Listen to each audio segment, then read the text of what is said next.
One of ADRA Ukraine projects, with the support of ADRA Japan and ADRA Korea, is microgrants granted to those organizations or institutions which have initiated their own humanitarian aid projects. It's very important in our time to find those people who can selflessly do something for others. And we were looking for such organizations that didn't look for any benefit. They wanted to help, just to help people, from the bottom of the heart. Due to these microgrants, charitable activities have covered 8 regions of Ukraine, and more than 6,000 people have received assistance.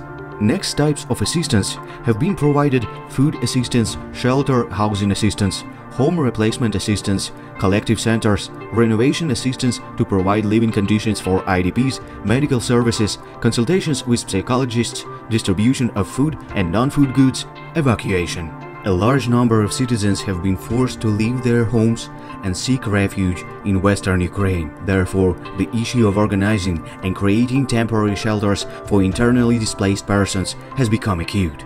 Camp Your Camp and recreation complex Bukovinska Chereshenka, boarding house Barvinok that is located in Lviv region, Christian school Щасливе місто in Tyachy в Zakarpattia region, sanatorium Sonechny Karpaty near city Mukachevo, camp base in village Savid, Kyiv region have become such place where evacuees on a permanent and temporary basis are accommodated. Our facility in the village Savid has become a territory where people are able to make a stop, have something to eat, to rest or sleep, and even take a shower. The Eastern Dnipro Regional Association of the Seventh-day Adventist Church in Ukraine has focused its efforts on setting up transit points for IDPs, as well as evacuating people from the eastern and southern regions of the country. So it happened that I ended up in this microgrant project. I really like it. It's a very powerful project. More than 6,000 people have already received assistance, and I believe that this project will be ongoing in the future.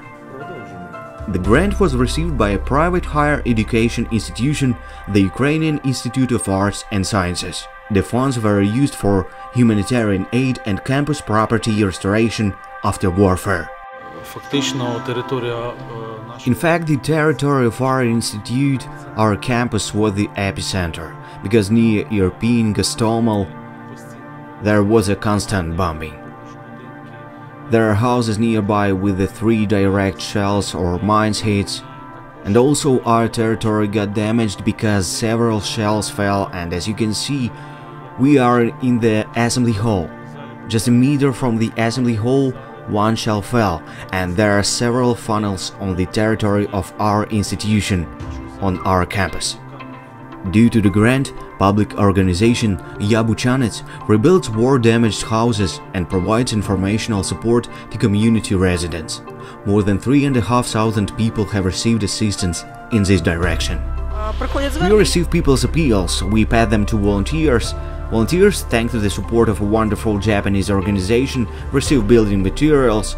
We fill up the cars, and that's how help is provided to people who live in Bucha. Humanitarian aid projects were also implemented by Zakarpattia Regional Charitable Foundation, Caritas St. Martin, Seventh-day Adventist Church Association in Ukraine of the Southern Region, and youth organization Kharkiv Volunteer Center.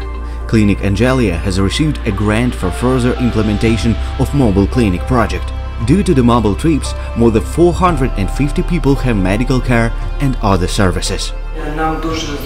It has been a very convenient cooperation, and we are extremely grateful for the assistance that we managed to receive from ADRA. Together, ADRA and Clinic Angelia make it possible to provide free medical care at this time. Kyiv Association of the Seventh-day Adventist Church and charitable organization Vyhydye help residents to adapt psychologically and emotionally to the crisis and provide comprehensive assistance that covers basic needs of human. Today, ADRA serves the best interest of Ukrainians, but tomorrow we will face new challenges that Ukrainians face every day during the war. We believe in changing the world, one life at a time.